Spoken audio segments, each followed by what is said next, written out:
All right, Jay. August 20th. You're heading to Salt Lake City, man. Yes, How, sir. how do you feel about being up in Utah, fighting up there? I've never been to Utah. You know what I mean? So I really don't know what to expect. I know that the Jazz play there. It's cool, man. You know what I mean? Like the whole experience is going to be cool. It's my first big card. I might not be on the pay-per-view, but I'm on a pay-per-view card, so there's going to be a lot of eyes on it. It's a big card, so a lot of big names on it. So it's cool, man. I'm actually really excited. Yeah, and also you get to be in that pay-per-view atmosphere, you know what I mean, as a fighter. Mm. You know what I mean? I'm Yep. pretty sure you've been there as a corner, right? As a coach or something like that. So how Yeah. does it Yeah. feel? Haven't What do you seen that think yet. it'll feel? Do you think it'll feel different for you, or do you think it'll just be Big like a lights regular don't fight? scare me. Big lights don't scare me. You know what I mean? Mhm. I'm there's really no I love to do what I do. So like there's really no difference in what I do between the gym and there. You know what I mean? The only difference is my shirt's off and there's a few more Mhm. people screaming at me. But a fight's a fight. You know what I mean? I'm pretty locked into the guy that's in front of me when I get out there. And I've always fed off crowds. So like Mhm. it's never been a detriment to me to have a crowd. So Definitely. the bigger the better. You know, I like that. I like the fans kind of getting crazy and rowdy during fights, and I intend to entertain them. Yeah, for sure. And when you look at the matchup, it's kind of one of those sleeper fights on the card. You know what I mean? Like one of those fights that it could turn into a barn burner if it really needs to. Oh, it might be very well might be. I don't think it's going to be, but Yeah, it very well could be. He's a tough guy. yeah, definitely. And yeah, Archie Long, man, the Mongolian murderer. It sounds scary. Great name, It's just a great name. name. Yeah, it is. It is. I'm not gonna What kind lie, of it's a great style? name. What kind of style do you see? Do you see a murderous style in him? No, I don't.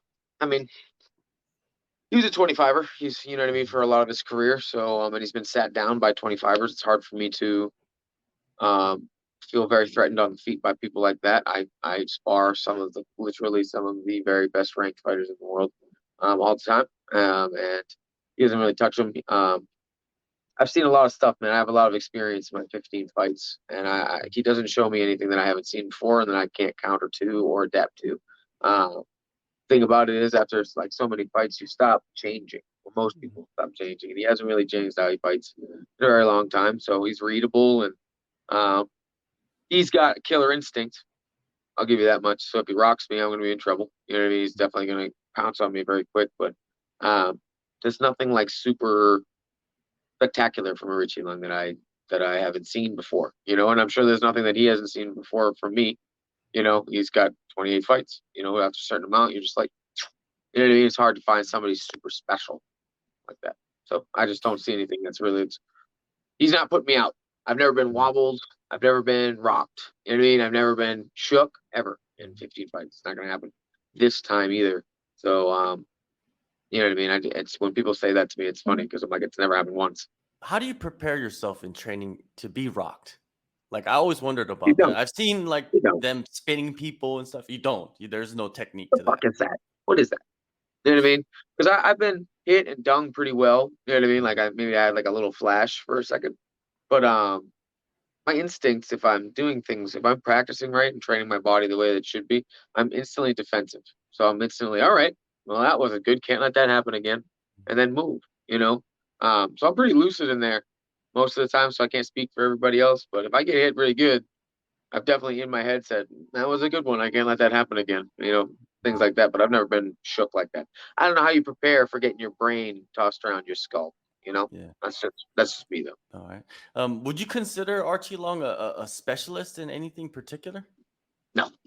Well, I mean, Uh, I want to be as respectful to my opponent as I Mhm. can be because, again, he is in the UFC, and I don't want to make it seem like I've underestimated this man because I've trained for the very very best version of him. Um, specialist? Mhm. He's a let me bang, bro type guy, if that Mhm. makes sense. He charges forward, doesn't got a lot of footwork, doesn't move his head. He swings big meaty hooks and he throws hard. Mhm. Um, got a nice jab here and there. But a specialist, no, I believe his ground game is actually questionable as well. So, uh, I don't know if specialist is the word. I don't think I'm a specialist either. So, Mhm. you know what I mean? That's a hard word.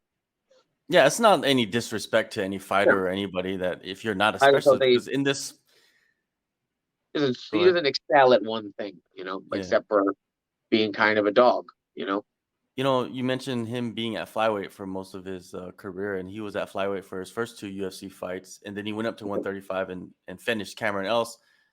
Take us through that fight. What did you see in that fight that made him, allowed him to get that finish? Um, a lot of things. Some things I'll share, some things I won't. But he noticed that he got pushed back. He normally is very forward. So there's two versions of Aoriqileng. He either comes out very aggressive and forward, or he starts to be technical. Either way, I'm good with. But off his back foot, he's not very good. Yes, he can get pushed off against the cage pretty well. I don't think Cam pressed it the right way. He really didn't throw anything at him, and that's just not my style. If you watched really my last fight with Mar Batista, I came out the gate and I started swinging. So, I'm going to get to work quick. I'm used to 5-round fights. I've had 4 or 5 of them in my career, and now I'm back to 3-round fights. So, I really shifted my gears to start throwing immediately. So, I noticed he backed up a lot in that last one, but it really depends on fighting. I don't really have like a plan for what he does. I just know, certain tendencies. I really never have like a specific thing I'm looking for. I just know what he tends to do, and I just got to look out for those things. You know what I mean? So it's not like that's how I can explain that. All right. From my memory, I believe Cameron Else was at Syndicate to prepare for Aoriqileng. Did He you was. work with him during that time? I did not work with him very much during that time. No. Okay. He had his own kind of. Sometimes fighters do this. They prefer to spar with certain people, and I'm Uh, short of too long, so he wanted the body type thing. So he had his own yeah. little group of people that he had helping him prepare. But we were in the same gym together. I gave advice where I could, but I don't think that was the best of Cameron Else that night. To be completely honest, and it was a good body shot, great body shot, awesome body shot. Um, I just don't see that happening to me. You know what I mean? I'm not Mhm. gonna knock my teammate and my friend, but you're not gonna do that shit to me. Guarantee you that. So I've said this 1,000 times, man. Like on my best day, there's not a single person on this roster or on the planet Earth that's just gonna whoop my ass. Guarantee you that. Nobody's gonna put their hands on me like that. So Mhm. um that's just how it is, man. I've left on no stone unturned for this man to think he's gonna try and finish me like that. That's funny. No way. No way. That's You it. mentioned no stone unturned. Yeah. You're based in Vegas. You're a UFC fighter, which means that you get full access to the PI. What have you taken advantage of since your last fight? Everything, dude. Everything. Mhm. You'd be a fool not to, especially if you're a new signee. You know what I mean? That would be foolish not to take advantage of that. It's all free. You know what I mean? Everything is free, which is in a fighter's world until you get to, and even now is it's a feudal enterprise MMA fighting. And it's not very frugal MMA. So like free is for me. And so I have all of these high, elite level people telling me what to do. I've had the best camp of my life, brother. Like I have science involved in my camp now. You know what I mean? And like I have all these wonderful minds and people that have helped me, and it would be foolish not to take advantage of the thing. So I'm literally there like 4 or 5 days a week at some point. You know what I mean? I'm there every day. And so they know about me, I know about them. There's like I'm there as much as the employees. So if you're a new signee and you watch this, you're dumb as hell if you're in Vegas and don't use the PL. What kind of signs have you experienced in the last couple of Nice. months where you're like, wow, this is just some incredible shit? So, I got a bee attacking me Yeah, right now. be attack. I got a bee. All right. It's the worst. He was pissed. He was pissed at that fucking squad. One more time. You're at the PI, you're using all this science. Like, has anything surprised you I while you've know. been You there? know what, dude? You know what's for me? I'm like a detail-oriented guy, and the more you get to know me, Mhm. even how I teach and how I look at the game is very detail oriented. And so to have like numbers in order for me to look at and understand like and be explained, and like power production and how we repeat those patterns and recovery and things like that. When you have the numbers, you're like, all right, we need to beat this number. That's like a goal. You have more goals to set, and you know what direction to go in. You know what I mean? Like the dietitians there, Dan Marquette is my dietitian. He does a great job. I call him all the time, and they're constantly changing the needs of my diet to my body to make sure that this is easier. Everything has just become easier because of everything that they've not only like do on the side for me, but have explained to me to help me on the outside of the PI understand how I should be training. You know what I mean? So it's been a very, very pivotal part of my physical fitness and like preparation for this fight. Yeah, and also at Syndicate, you seem to have a pretty solid group of guys helping you prepare, for Archie Yes, sir. Long. Who are these guys? Oh my goodness. So I have my main partners. Well, I fight everybody, baby. You know what I mean? Mhm, Here's the thing. If you're good, I'm gonna try and get around from you. So mhm, but my main partners this camp have been number one, Marab Davalishvili, mhm, hands down. You know what I mean? Hands down. My most active training partner. And that's been a okay. Well, training to be on the same card is one thing, but with a guy like Marab, it's like I always think that my pace is crazy. That man doesn't get tired. I'm mhm, telling you that much right now. Never gets tired. Um, so it's been great to have the number six guy in the world, to poke his brain and like to constantly be not just, like I try to keep up with Marab. We have good battles in the gym, and that's a good measuring stick for me and my confidence going into a fight. You know what I mean? I'm banging it out with number six in the world and helping him prepare for, what is the greatest featherweight ever.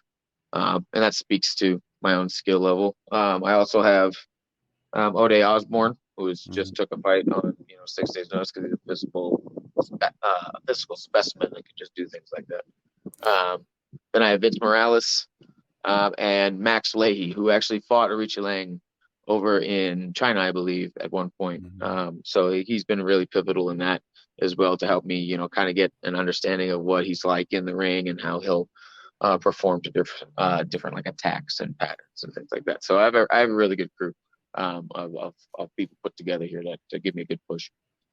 Yeah, and with what you went through in your UFC debut, short notice, pretty much rushed through everything, right? In your fight, You know, everything. I was that loss is a blessing in disguise. You know what I mean? I Mhm, could have won that fight and that would have been fine. But you know what? I know that I could have won that fight, and that for me is enough. You know what I mean? Enough to know that because Mario Batista, like I said, that's not a bum. You know what I mean? That's not a guy that like you're just gonna walk through. He's got some knockouts and like he rolled through Josh Keller. You know what I mean? Just mhm, rolled through that man. And he couldn't finish me with a full camp on 6 days notice.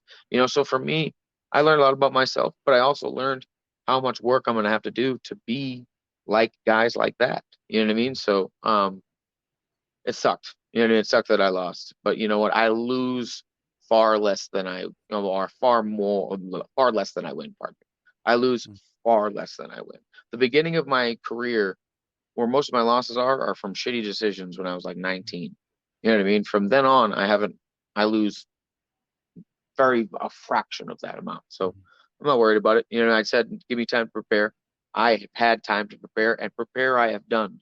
So, mhm. you know what I mean? At this point, it's all about the weight because I'm ready to go, baby. You know what I mean? I'm ahead of schedule. So, yeah, So how do you see yourself picking up that first UFC victory? I'm gonna finish this, man. I'm going for Mhm, 50K, baby. I'm getting a performance bonus somehow because it's not enough to win for me. You know what I mean? I don't want to be. There's so many guys that I've looked up to and even known that have gotten to this position and then just been a flash in the pan and never did anything with it. And I'm not going to be one of those guys. Um, so how do I see it? I've envisioned it in a lot of ways. I think that if it goes to the ground, I'm gonna consume him. mhm, Um, like a wave in the ocean, just absolutely swallowing him whole. Um, on the feet, it's going to be interesting, but I do see myself rocking him with my hands. My boxing has come such a long way since the last time you guys saw me. I'll also be able to display a little bit more of my footwork with the big cage, which is super cool. So I'm gonna knock him right the fuck out, and if he gets rocked and wobbles and doesn't want to go, I'll just take his neck. So one way or another. I'm trying to get 50K, baby. I got bills and shit. Then I'm gonna ask Elon Musk for a Tesla. See what happens. Yeah, exactly, man. Ask Elon Musk for a Tesla, Jeff Bezos for $1 million I coupon could or do that, something. You know what I Bezos, mean? because they Yeah, already did the Elon Musk thing. You know what I mean? I'd be like, exactly. somebody buy me a car. That's all I know. Somebody help me buy a car. Oh, Jesus You Christ, this thing's you a might have to attack. call out the owner of like McLaren or something. You know what I mean, dude? Go. That would Go be big. lit. Like just get a Lamborghini. Yeah, man, fuck Exactly. all Come y'all. on. I got a Lamborghini. All right, one last thing, man, before I let you go, since you know Yeah. you're rising through the bantamweight division. TJ Mm. Dillashaw, man, Aljamain Sterling. That's the fight that's Ooh, gonna happen. What do you think? A lot of people don't like TJ because that's of the whole USADA stuff, and they think yep. he don't deserve it. But what do you think? So as a TJ fan, Mhm. as somebody that so when I was coming up, was around when I said TJ when he fought, I forget what his name was, Mike something. It was right before he fought Henry Morale. I said this guy is going to be the future, guaranteed. And he was obviously. Obviously, the EPO thing is there, but that doesn't take away from the skill level and the amount of work this guy does. So, I know Aljamain. It's an intriguing fight because if Aljamain can get anybody to the ground, that's fucking crazy. He's a nightmare, and I've sparred him. He's huge as well. Like he's so big. I don't know how to judge that. I think that TJ might have a little bit of an advantage on the feet, just as far as like versatility goes, and his footwork. But again, Mhm. TJ's a little bit older now, and we'll see how he bounces back from like something like Sandhagen. So I don't know who's going that way. Aljamain's a friend of mine. I'm gonna keep with the champ. I think Petr Yan and TJ would have been interesting, but Petr would have beaten him in the end. So I'm gonna go with Aljo on this one. All right, man. August 20th, UFC 278, Salt Lake City. Jay, appreciate the time, man. It's good to be speaking with you as a UFC fighter. Of course, dude. And after I take this man's head home, you know what I mean? We'll talk again.